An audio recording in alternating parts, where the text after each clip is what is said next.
adalah tari Rapai Geleng. Dan Rapai Geleng ini adalah tarian yang dimainkan oleh para penari dengan memainkan alat musik rapai atau alat musik tabuh khas dari Aceh. Sebagai musik pengiring, tarian ini juga pada mulanya diiringi oleh zikir dan salawat. Akan tetapi ini banyak sekali syair lain yang dimasukkan ke dalam tarian ini sehingga sering digunakan sebagai media yang ampuh dalam upaya menyebarluaskan informasi pembangunan atau untuk menasehati penduduk untuk selalu berbuat baik dan juga benar. Tarian yang merupakan hasil akulturasi budaya Gujarat dengan budaya lokal ini berasal dari Aceh Selatan, tepatnya di daerah Magem, Desa Selulop, tepatnya sekarang di daerah ini sudah masuk Kabupaten Acara Aceh Barat Daya. Dimainkan oleh 10 sampai dengan 13 orang atau lebih dalam posisi duduk membanjar seperti gerakan duduk pada salat sambil menggelengkan kepala. Persembahan tari Rapai Geleng dari Sanggar Cut Nyadi Pendopo Gubernur Aceh di bawah binaan Ibu Gubernur Aceh yaitu Darwati Agani. Baik, dan yang pastinya kalau tadi dari provinsi lain sudah memukau, saya yakin sekali untuk provinsi yang satu ini juga akan memberikan penampilan yang sangat memukau sekali, Emil. Karena ini juga salah satu tarian yang sangat yang mungkin dilestarikan juga di Aceh ya. Dan bangga sekali pastinya kita hari ini semua dapat menyaksikannya. Dan langsung saja kita apresiasi lagi untuk provinsi selanjutnya, yaitu Provinsi Aceh. Ya hayya hayya qayyum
Nggak sama kak,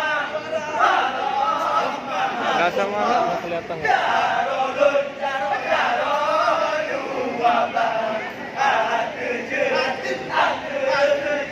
Masa ya gitu mas.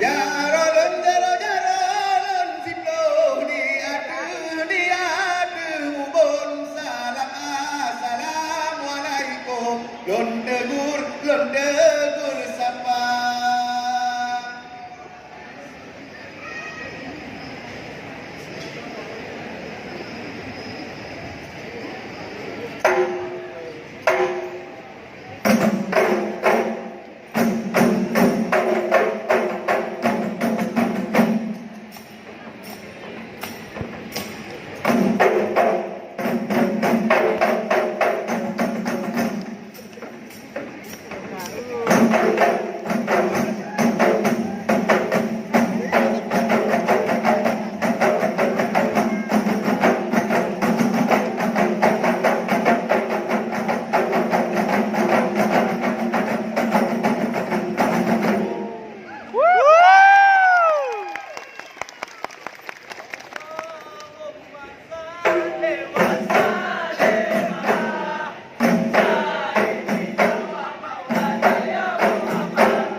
Luar biasa kau.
Tunggal ika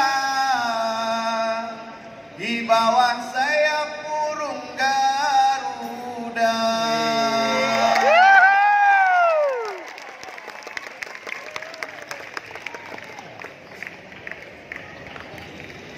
Wah, saya burung Garuda.